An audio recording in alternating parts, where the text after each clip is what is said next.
from everywhere, feeling the air.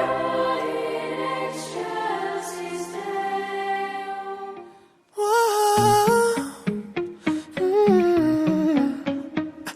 You've been running around, throwing that dirt all on my name. 'Cause you knew that I'd call you up. You've been going around every party in LA. 'Cause you knew that I'd be at one. Oh, I know that dress is karma, perfume regret. You got me thinking about when you were mine. Oh, and now I'm all upon you. What you expect?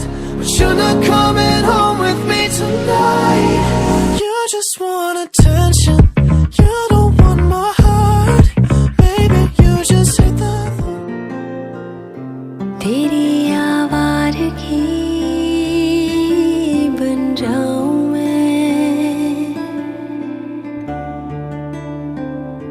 तुझे दिल की जुबान समझाऊं मैं। तू छाँव है सो जाऊं मैं, तू धुंध है खो जाऊं मैं। तू वो नशा जो सर चढ़े तो आसमानों में उड़ जाऊं मैं।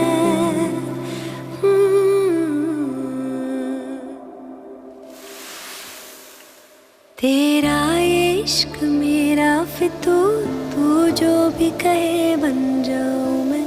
छाया है यूं तेरा सुरूर, जिस रंग कहे रंग जाऊं मैं। तेरे नशे में हूँ मैं चूर, जिस जोग कहे रम जाऊं मैं। तेरा ये इश्क मेरा फितूर, तू जो भी कहे बन जाऊं मैं।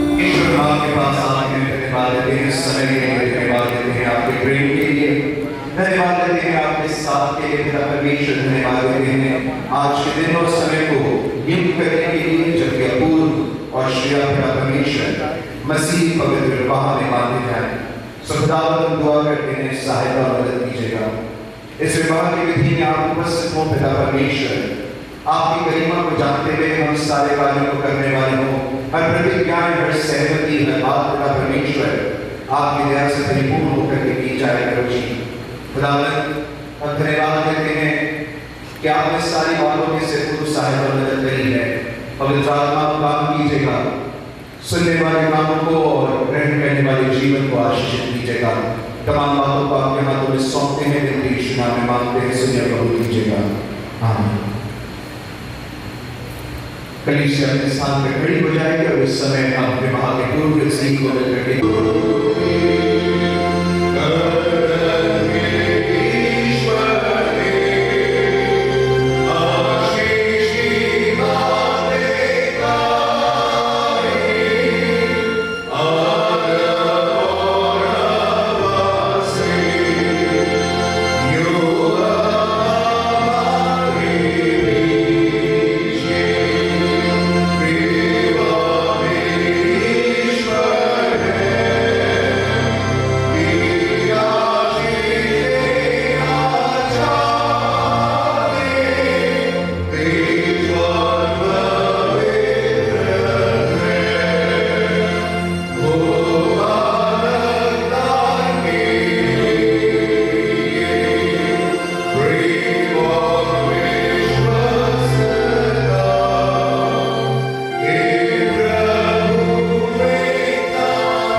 सूरज के नीचे होती है, उसके पीछे उद्देश्य है।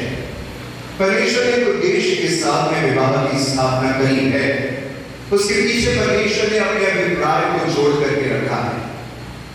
सो आइए इस समय होगा कि हम विवाह के उद्देश्य एवं अभिप्राय और साथ ही साथ विवाह के पूर्व जो अनिवार्य आदेश आपको दिए जाने हैं उसको हम इस समय सुनेंगे। और मैं अनुरोध करता हूं प्रेरणित पॉल से कि वे सामने आए और आकर के इसमें हमारी सहायता करें।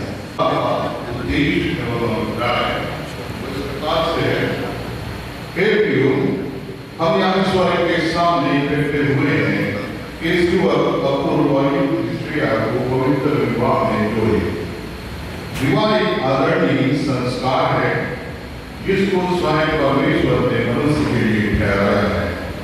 विवाह उस रहस्यमय एकता का चिन्ह है जो ख्रिस्त और उसकी मंडली के बीच है। इस पवित्र संस्कार को प्रभु यीशु ने विवाह में उपस्थित होने से और उस पहले आश्चर्य कर्म से जो उसने गलील के काना नगर में किया आभूषित और शोभित किया। पवित्र शास्त्र में विवाह की प्रशंसा इस प्रकार से की जाती है कि विवाह सब मनुष्यों में आदर के योग्य है। इस कारण से उचित नहीं कि कोई बिना सोचे अधिकारी से वह अपनी शारीरिक इच्छाएं पूरी करने के लिए विवाह करने का त्याग करे, परंतु विवाह आदर और सोच विचार के साथ परमेश्वर के भय और उसके पवित्र नाम की महिमा के लिए करना चाहिए। और जिन अभिप्रायों से विवाह ठहराया गया है उन अभिप्रायों पर भली भांति विचार करना चाहिए। आप दोनों ध्यान दीजिएगा, ठीक है। विवाह का पहला अभिप्राय वर्ण के बातों की उत्पत्ति के लिए ठहराया गया है कि बच्चों का प्रतिपालन परमेश्वर के भय और शिक्षा में परमेश्वर के पवित्र नाम की महिमा के लिए हो गई। विवाह का दूसरा अभिप्राय यह कि पुरुष और स्त्री के बीच जो पारस्परिक लगन व प्रेम स्वभाव से होता है वह पवित्र किया जाए कि पुरुष और स्त्री अपने पूरे वैवाहिक जीवन में पवित्रता से रहे। तीसरा विवाह का तीसरा अभिप्राय यह कि पुरुष और स्त्री अपने वैवाहिक जीवन में परस्पर संगति, सहायता और शांति जो सुख में और दुख में एक दूसरे से मिलनी चाहिए, एक दूसरे को दें। ये विवाह का उद्देश्य एवं अभिप्राय था। विवाह के पूर्व अनिवार्य आदेश ये सब आप सब देखते हुए बैठे हैं, आप ध्यान से सुनिएगा। इस पवित्र संस्कार में अपूर्व और श्रेया जोड़े जाने के लिए आपके सम्मुख खड़े हैं। इसलिए इस उपस्थित समाज में यदि कोई जन ऐसा योग के कारण जानता हो कि क्रिश्चियन धर्म और भारत सरकार की नीति और व्यवस्था के अनुसार उचित न हो तो वह भी बोले।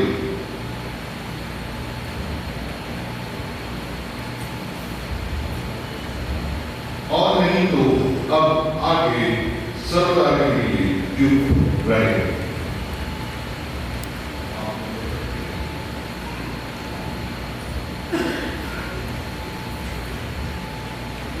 मैं तुम दोनों को भी यह आज्ञा देता हूं कि यदि तुम ऐसा कोई कारण जानते हो कि जिससे तुम्हारा पवित्र विवाह में जोड़ा जाना उचित न हो तो यह जानकर कि न्याय के भयानक दिन में जब सबके मन में भेद पड़ जाएंगे तुमको देखा देना पड़ेगा।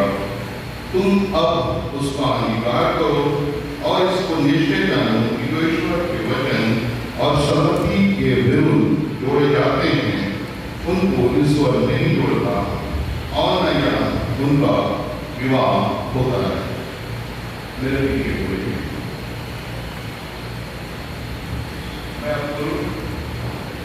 मैं आपको सत्य कहता हूँ ईश्वरीय नाम की इस युवती के साथ मेरा विवाह ना हो सके, ऐसा कोई कारण मैं नहीं जानता। पूरे हृदय से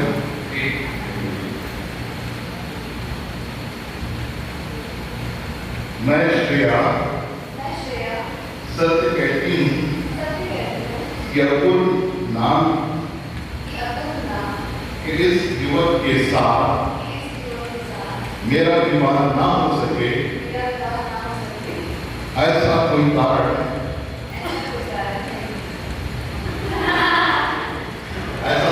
मैं नहीं जानती। प्रभु आप दोनों को आशीष दे और कल्याण दे। दोनों के लिए आने वाले घंटे आसान नहीं होंगे, वापस खड़े हो जाएं। आप लोगों को पहले नहीं मिलेगा। इस समय होगा कि आपसे परस्पर सहमति की जाएगी इस विवाह के पूर्व, और मैं अनुरोध करता हूँ पास्टर सैमुअल दास से कि वे सामने आए और आकर के इस सहमति को लेने में सहायता करें।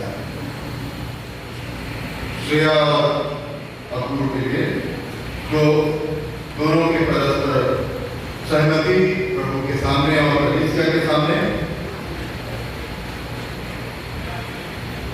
अपूर्व क्या तुम इस युवती श्रेया को अपनी विवाहिता पत्नी होने के लिए स्वीकार कर ग्रहण करते हो कि उसके संग ईश्वर की आज्ञा के अनुसार विवाह की पवित्र दशा में रहो। क्या तुम उससे रोग और अयोग्यता में प्रेम रखोगे, उसको शांति दोगे, उसका आदर करोगे, उसकी रक्षा करोगे और तुम दोनों के जीते जी केवल उसी से संबंध रखोगे? यदि आप सहमत हैं तो जी हाँ, मैं ऐसा ही करूँगा। श्रेया, क्या तुम इस युवक अपूर्व को अपना विवाहिता पति होने के लिए स्वीकार कर ग्रहण करती हो और उसके संग परमेश्वर की आज्ञा के अनुसार विवाह की दशा में हो? क्या तुम उससे रोग और अयोग्यता में प्रेम रखोगी, उसकी आज्ञा मानोगी, उसकी आदर करोगी, उसकी सेवा करोगी और तुम दोनों के जीते जी केवल उसी से संबंध रखोगी? यदि आप सहमत हैं तो जी हाँ, मैं ऐसा ही करूँगी।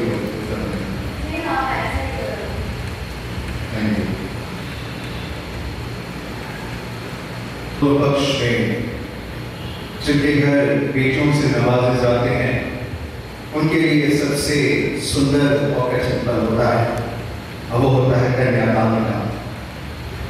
पूछना चाहता हूँ कौन इस कन्या को देता है कि वह इस युवक के साथ पवित्र विवाह में जोड़ी जाए? अपनी पुत्री का हाथ अपूर्व के हाथों में परमेश्वर को साक्षी मानकर देता हूँ। परमेश्वर आशीष दे। ज्ञान देंगे और मैं अनुरोध करता हूँ पास्टर सुजीत दास से मेरे सामने आया प्रतिज्ञाओं को लेने में हमारी सहायता करें। मैं अपूर्व तुम श्रेया को परमेश्वर के पवित्र नियम के अनुसार अपने विवाहिता पत्नी होने को स्वीकार करता हूँ। मैं आज से आगे तक जब तक मृत्यु हम दोनों को अलग न करे तब तक सुख में दुख में संपन्नता में विपन्नता में रोग में आत्मिकता में तुमसे मेरा रहूंगा, तुमसे प्रेम रखूंगा, मैं विश्वास करूंगा ईश्वर की उपलब्धि जानकर इस समाज के समक्ष तुमको अपना यह वचन देता हूँ।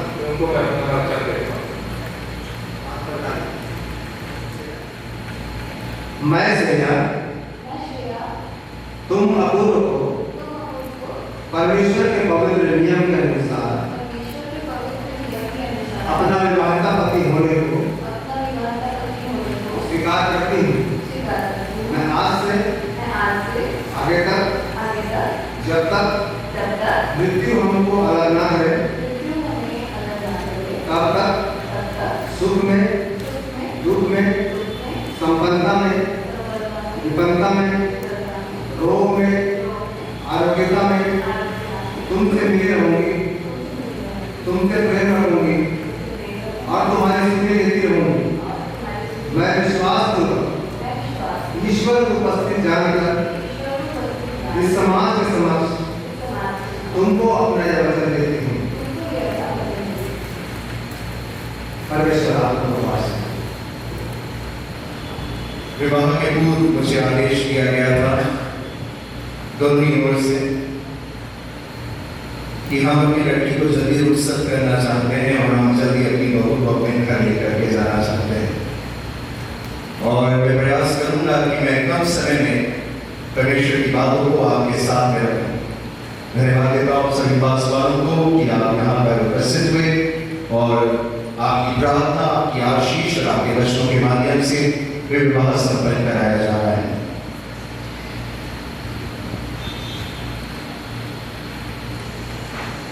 अपूर्व निश्चय आने वाले 5 से 10 मिनट जो बात मैं तुमसे कहने वाला हूं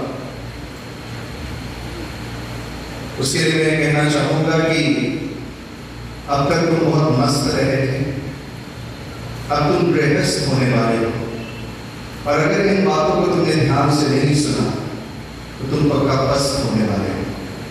लेकिन अगर तुमने इन बातों को सुन लिया तो तुम परमेश्वर की ओर से आशीषित जरूर होंगे। किसी ने कहा था कि विवाह 2 प्रकार के होते हैं, 2 sorts of marriages, perfect marriage and imperfect marriage। अगर मुझसे कोई पूछे तो मैं कहूंगा ये झूठ है। There is nothing called as perfect marriage and imperfect marriage। 2 ही प्रकार के विवाह होते हैं, मसीही विवाह और गैर मसीही विवाह। जो मसीही विवाह है उसकी कुछ खासियत होती है, उसकी कुछ अहमियत होती है और अगर आपने, जितने लोग यहाँ विवाहित हैं, जितने लोग मुझे सुन रहे हैं, अगर आपने इन बातों को बहुत ध्यान से सुना तो आपका जीवन हमेशा आशीषित रहेगा। लोगों के व्यंग को अगर हम सुनते हैं तो हम पाते हैं कि लोग ज्यादातर मजाक जो है वो विवाहित जीवन के विषय में लेते हैं। Most of the time people make crack jokes on marriages और हमेशा दिखाया जाता है कि बेचारा पति जो है वो पीड़ित होता है और पत्नी जो है वो बहुत ही ज्यादा क्रूर होती है। पत्नियां मुस्कुरा दी, पति मुस्कुरा नहीं पाए अभी भी। मैं सोचता हूं बात स्पष्ट है। प्रिय मसीही विवाह अन्य विवाह से भिन्न होता है और उसके कुछ कारण हैं। सबसे पहली बात, विवाह की अपनी एक धुरी होती है। There is a center of marriage। एक केंद्र होता है जिसके इर्द गिर्द विवाह चलता है। एक गैर मसीही विवाह में उसके सेंटर जो है वो बदलते रहते हैं। वो शादी के पहले होता है एक हैप्पी मैरिड लाइफ, उसके बाद होता है बच्चे, बच्चों के बाद में बच्चों की शिक्षा दीक्षा और उसके बाद एक बेहतर घर, एक बेहतर गाड़ी, एक बेहतर संपन्न जीवन। लेकिन धुरी कभी बदलती नहीं रहती है, धुरी एक रहती है जिसके इर्द गिर्द हमेशा घूमना होता है। और मसीह विवाह की धुरी एक होती है और वो है प्रभु यीशु मसीह। मसीह विवाह की खासियत ये होती है कि उसमें मनुष्य यानी पति और पत्नी जो होते हैं वो सिर्फ एक बात के इर्द गिर्द घूमते हैं और वो है कि हम यीशु मसीह के समान बनना चाहते हैं। I want to be more like Christ। मैं यीशु मसीह के समान होना चाहता हूं। क्या जरूरत थी प्रभु यीशु मसीह को उस दूल्हे को आने की?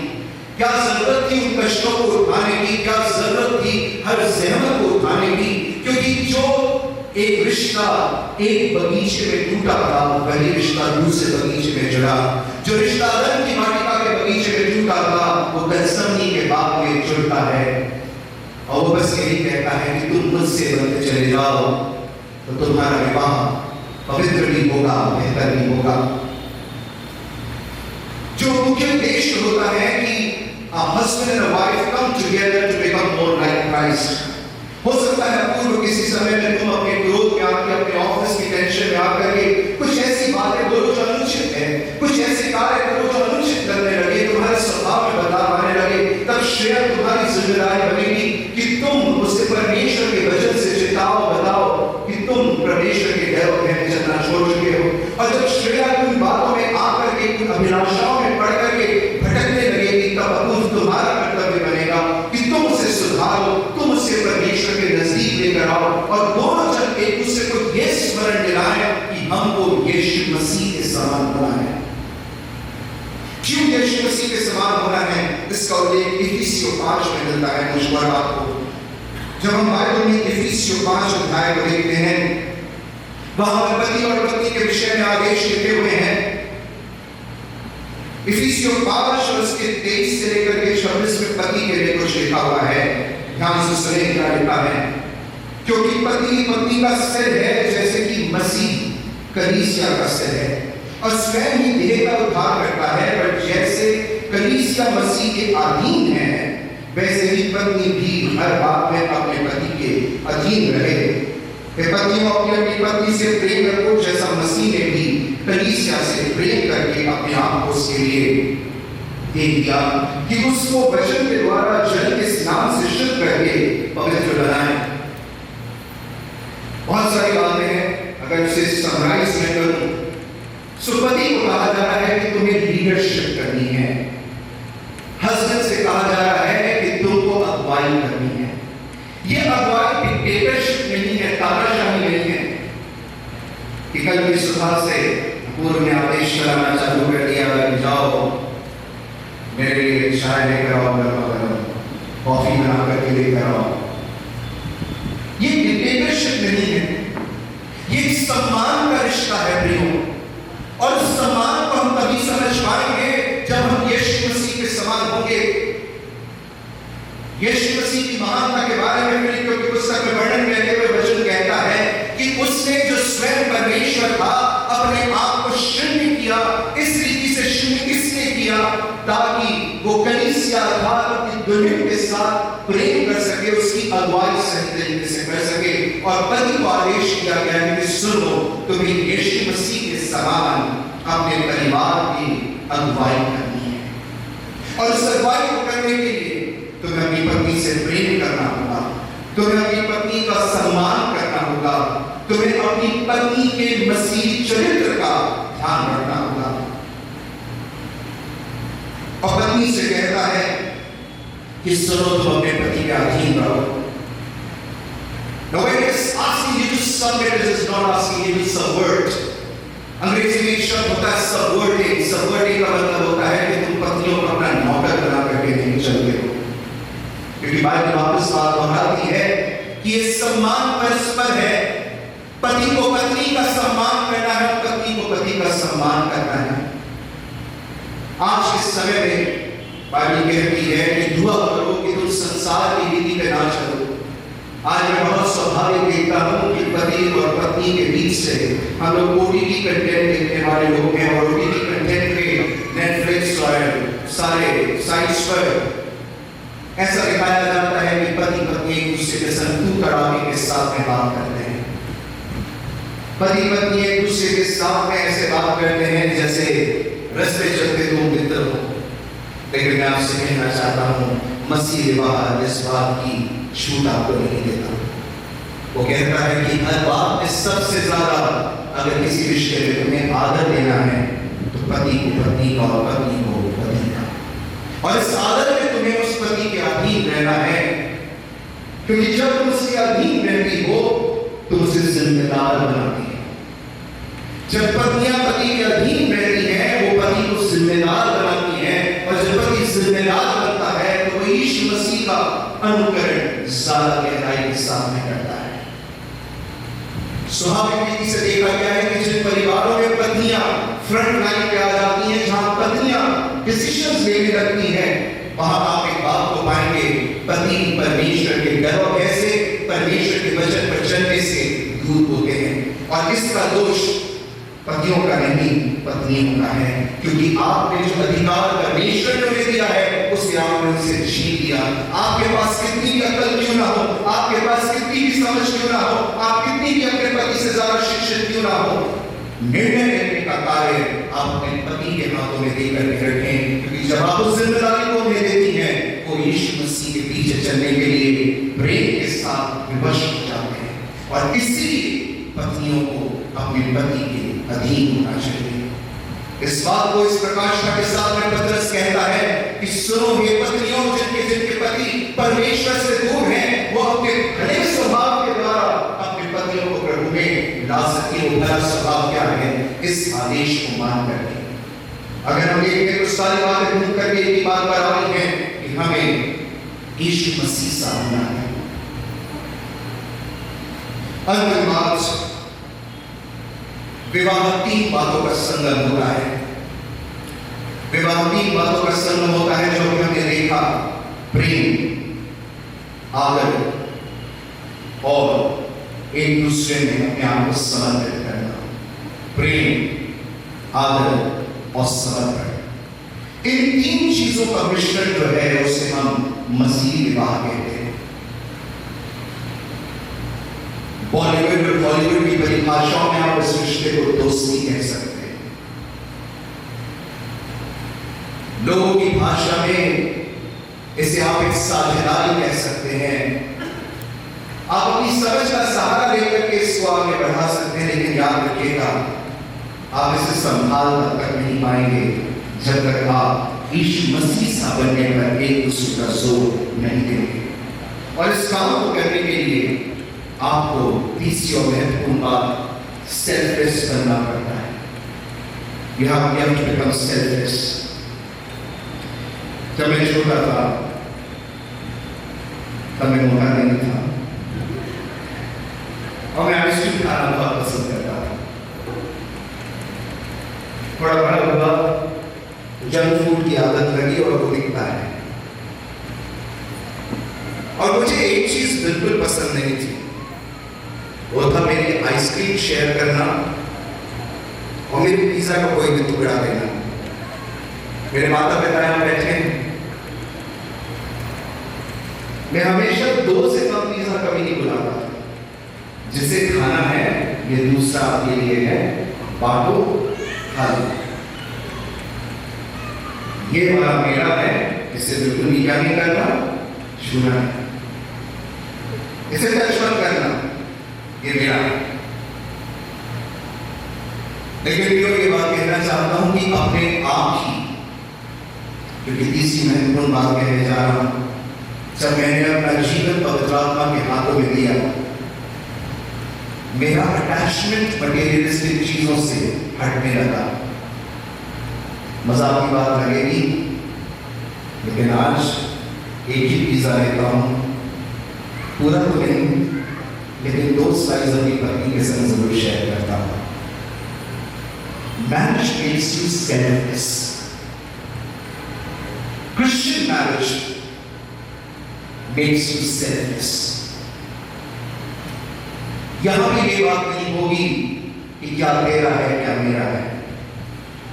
अपूर्व पत्नियां इनका क्या कलाम कहती हैं, जो मेरा है वो मेरा है, जो तेरा है वो भी मेरा है।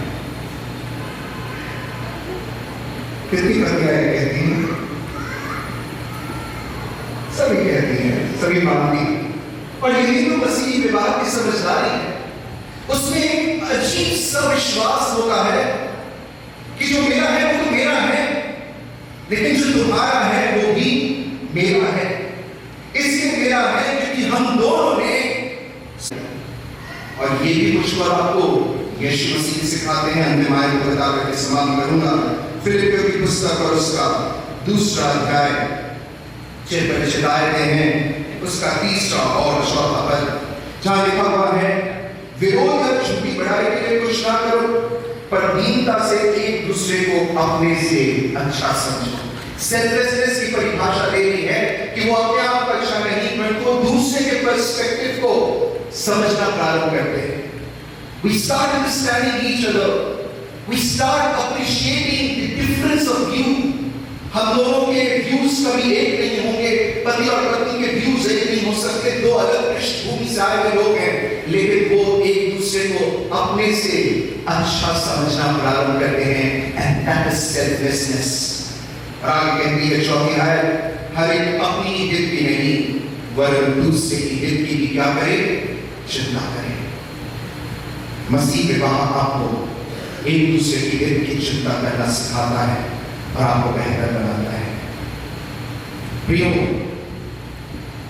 छोटी छोटी बातों पर लड़ाई झगड़े होते रहते हैं। विवाह आसान बात नहीं होती है, विवाह कहीं भी आसान बात नहीं होती, कठिनाई होती है बहुत सी बातों में, एक दूसरे को समझाने में, एक दूसरे को एक दूसरे के परिवेश में ढालने में, एक दूसरे को समझने में। लेकिन ये याद रखना, ये बहुत ही कठिन सी बात बहुत ही सरल हो जाएगी अगर तुम एक काम बस कर लोगे कि आज की रात जब दोनों एक साथ आओ तो उसके पहले हाथों को जोड़ना और ये कहना कि हमारे विवाह को जोड़ने वाला अगर कोई है तो प्रभु यीशु मसीह है, और हम पवित्र आत्मा की अगुवाई में आगे बढ़ेंगे। और मैं आपसे कहता हूं, जीवन का ये टर्निंग पॉइंट आपके जीवन का बेटर पॉइंट बन जाएगा, क्योंकि आपने अपने आप को पवित्र आत्मा के हाथों में दे दिया है। मेरी यही आशा रहेगी कि तुम हमारे द्वारा इस विचार किए गए बात को स्मरण रखोगे, और आप और मैं भी जिन्होंने कई साल विवाह में बिता लिए हैं, वे वापस पुनः सोचेंगे कि क्या आज भी मेरे विवाह का उद्देश्य एक दूसरे को यीशु मसीह सा बनाना है कि नहीं। अगर मेरा और आपका उद्देश्य ये नहीं है, सो मैं और आप एक दोस्ती को तो जी रहे हैं, एक साझेदारी को तो जी रहे हैं, परंतु मैं और आप मसीह विवाह में नहीं है। मसीह विवाह में होने के लिए सिर्फ एक उद्देश्य है कि दोनों जन मिलकर के एक दूसरे को यीशु मसीह सा बनाते हैं, और यीशु मसीह सा बनने पर विवाह बहुत खूबसूरत हो जाता है। बड़े बड़े झगड़े 2 मिनट में सुलझ जाते हैं। मैं व्यवहारिक बातों को आपसे नहीं कहूँगा, मैंने बहुत सुंदर बात को अभी वर्तमान समय में सीखा है और बाज़बान भी मेरे से बदली करेंगे। इस मन से व्यवहारिक बातें प्रचार नहीं की जाती, इस बात से अद्भुत बातें ही प्रचार की जानी चाहिए। व्यवहारिक बातें तो इंसान अपने एक्सपीरियंसेस से सीखता रहता है, वो तो आपको टेड टॉक और इंटरनेशनल गुरुज और इन सब में मिल जाएंगी, परंतु ये बात आपको कोई नहीं बताएगा कि there are only 2 marriages, Christian marriage and non-Christian marriage, and the beauty of Christian marriage is that you will turn into Christ-like, you will make each other Christ-like, and that is going to be the beauty. May God bless each and every one of you. परमेश्वर से आशीष दे। मैं आप दोनों से अनुरोध करूंगा कि इस सगाई पर एक बार फिर से अपने स्थान पे खड़े हो जाएंगे, और जो कुछ उन्होंने प्रतिज्ञाएं दी हैं, जो परस्पर सहमति दी है, उसको एक छोटे से चिन्ह में जो सर्कुलर होता है, यानी ये कहता है कि सब बातें घूम करके वापस उसी बात पर लौटती हैं। चिन्ह होता है अर्थात कोई भी बुराई, कोई भी गंदगी इसके ऊपर ठहर नहीं सकती है। और खड़ा होता है सोना, अर्थात खड़ाई के साथ जो आपने वाचाएं दी हैं, उसका प्रतीक चिन्ह बनने के लिए चले तैयार हो गए। स्वागत जरा अपने स्थान पर खड़े हो जाएंगे, और इस पर इन शब्दों पर हम परमेश्वर की आशीष मांगेंगे। अपनी आंखों को बंद करें। अनुग्रहकारी परमेश्वर, शक्तिमान परमेश्वर, प्रभु का यीशु मसीह में और आत्मा में हमारे में आज विशेष दिन की एक परमेश्वर के रूप में हमारे बेटे अमृता और बेटी श्रेया आज कैसे आराधनालय में मानने की कठिनाइयाँ आपने अपने रास्तों के द्वारा, अपने भक्तों के द्वारा और सी बातों को हम दोनों से संपन्न कराया, उच्चारण कराया, और विशेषकर मेरे संदेश को उन्होंने अपने पत्रदास के द्वारा हमारे सामने शेयर किया, दोनों जवानों के सामने शेयर किया, उपस्थित अनेक लोगों के लिए शेयर किया। यहाँ का परमेश्वर जो मसीह विवाह होता है, उसको हम सब और विशेषकर हमारे बेटा राहुल और हमारी बेटी श्रेया राम अपने हृदय में सुरक्षित रखें। कोई भी उस आज इस वचन को हमारे बेटे पालमा और बेटी श्रेया के हृदय से चुराने ना पाए ऐसे चाहते हैं।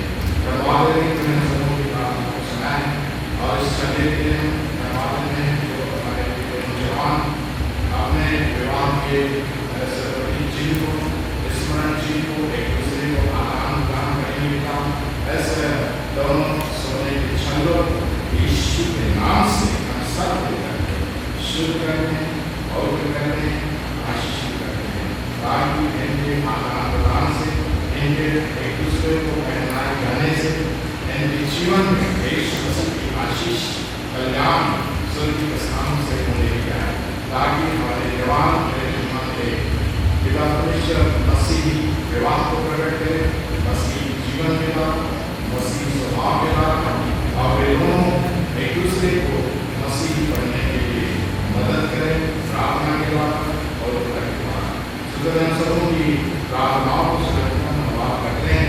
उपस्थित सभी प्रियों के लिए धन्यवाद देते हैं इस विवाह के साक्षी बनकर के उपस्थित हुए हैं, धन्यवाद देते हैं। आगे के सारे कार्यों को सभी सौंपते हैं और इस विनती हम सब के उद्धारकर्ता यीशु मसीह के नाम से मांगते हैं और ग्रहण कीजिए। आमीन। प्रभु मेरे पीछे दोहराएंगे, इस चलने से मैं तुझे प्यारता हूँ, अपनी देह से मैं तेरा सम्मान करता हूँ और अपनी सारी संसारिक संपत्ति में मैं तुझे अपना साक्षी बनाता हूँ।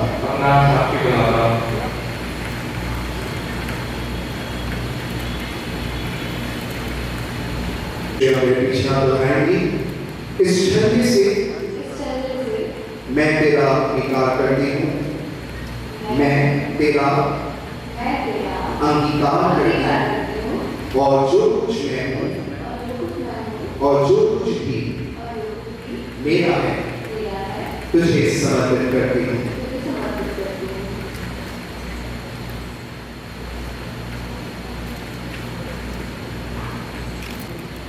जो वचन और इकरार दोनों एक साथ जो वचन और इकरार हमने आज यह उसका चिन्ह है, उसके स्मरण में इसको पहना करो। परमेश्वर पिता, परमेश्वर पुत्र और परमेश्वर पवित्र आत्मा के नाम से सब मिलकर कहेंगे आमीन। जो ताली बजाएंगे सभी आसमानों के साथ मिलकर हे सनातन ईश्वर, सारी मनुष्य जाति के सृजनहार और पालनहार, सभा के व संसारिक आशीषों के दाता, अनंत जीवन की करता, इस युवक और इस युवती पर जो तेरे दास और जिनको हम तेरे पवित्र नाम से आशीर्वाद देते हैं, अपनी आशीष दे कि जो बाचा में उन्हें आपस में बांधी है वे उसको सच्चाई से पूरा करें, कि वे सदा एक दूसरे से मेल और प्रेम रखें और अपना सारा जीवन तेरे पवित्र नियमों के अनुसार बितावें। परमेश्वर पिता, परमेश्वर पुत्र और परमेश्वर पवित्र आत्मा तुमको आशीष देवे और बचाए रखें और तुम्हारी रक्षा करें। प्रभु यीशु मसीह अनुग्रह करके तुम पर दया दृष्टि करें और तुमको सब आत्मिक आशीष अनुग्रह से ऐसा परिपूर्ण करें कि तुम इस लोक में एक साथ ऐसा निर्वाह करो कि परलोक में अनंत जीवन प्राप्त करो। सत्य की कहें आमीन।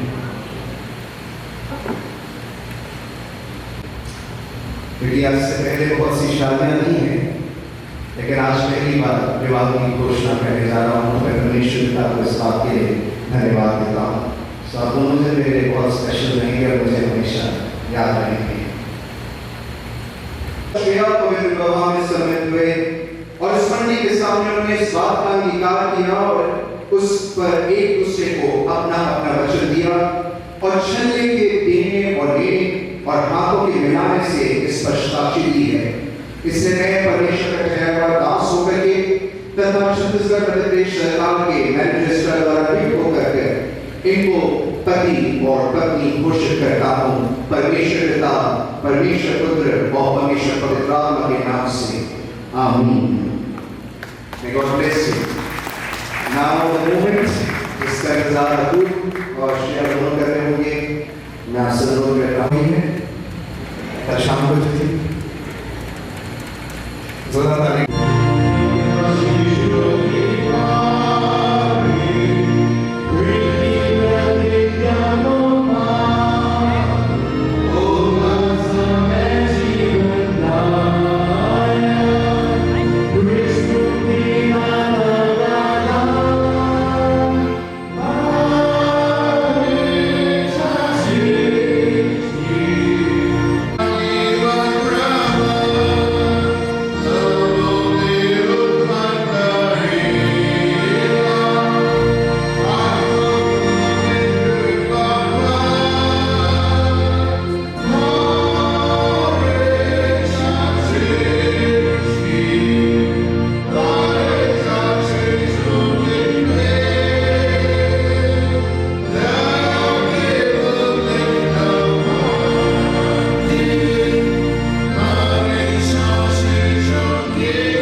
परिवार में मकसद जाहिर की है कि इस रिश्ते को और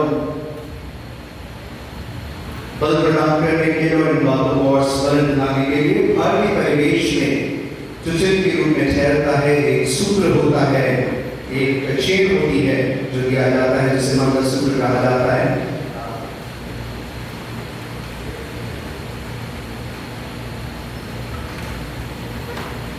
आइए इन पर परमेश्वर की आशीष मांगे। मैं अनुरोध करता हूँ रेवरेंड निखिल पॉल से कि वे इन पर इस पर आशीष प्राप्त करने में सहायता करें।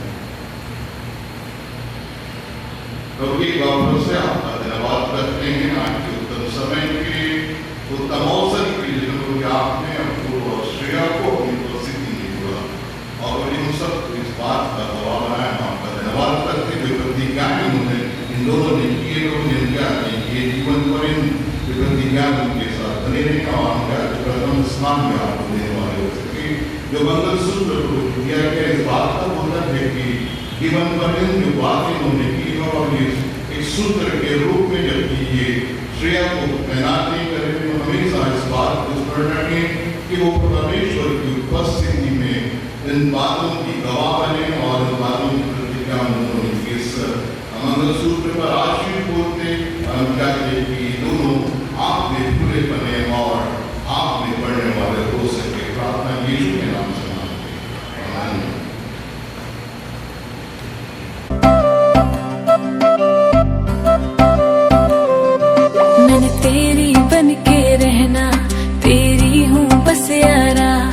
ना चाहूं चांद सितारे, माँ ही सबसे प्यारा।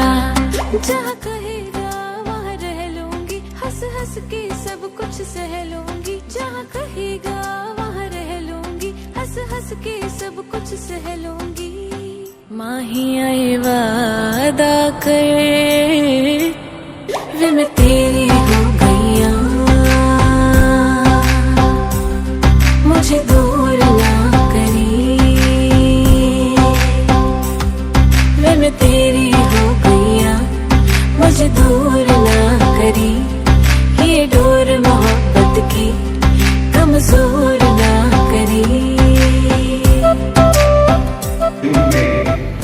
यहाँ पर अपनी उपस्थिति है। आप सबों से कहता हूं, जब यहाँ से निकले तो कल्याण के आशीष के वचनों को हमेशा इन दोनों के लिए देते रहे। समय होगा कि हम अंतिम आशीष के अपने स्थान पर खड़े हो जाएंगे। अनुरोध करता हूं पास्टर निखिल पॉल से, रेवरेंड निखिल पॉल से कि बयान और आकर के अंतिम आशीष देने में सहायता करेंगे और उसके बाद मैं आपको बताऊंगा कि कैसे यहाँ से प्रस्थान करेंगे। आइए हम आज करेंगे। अब शांति दाता परमेश्वर हमें पूरी रीति से पवित्र करे।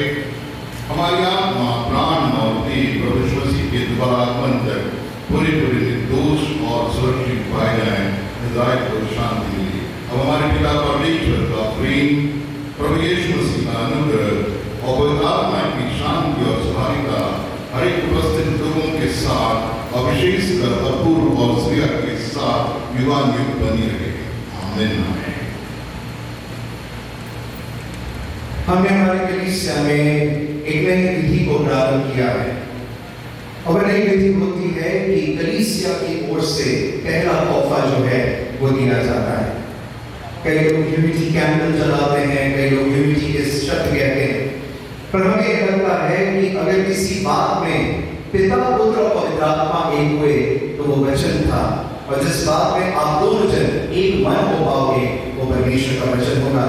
इससे हमारी कलीसिया की ओर से ये बाइबल ऑफ यूनिटी आपको देते हैं कि जब आप पारिवारिक अध्ययन करो, एक दूसरे के संग बाइबल पढ़ो, फिर इस बाइबल के साथ करना, ये आपको आपकी उस एकता को और वचनों को हमेशा याद दिलाते रहेगी। This is a small gift from our church to Apur and Shreya.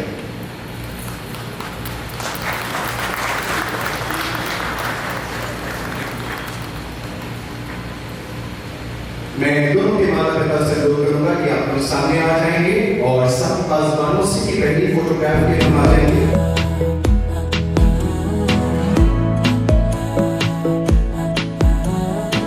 बातें जरूरी है, तेरा मिलना भी जरूरी, मैंने मिटा देनी ये जो तेरी मेरी दूरी।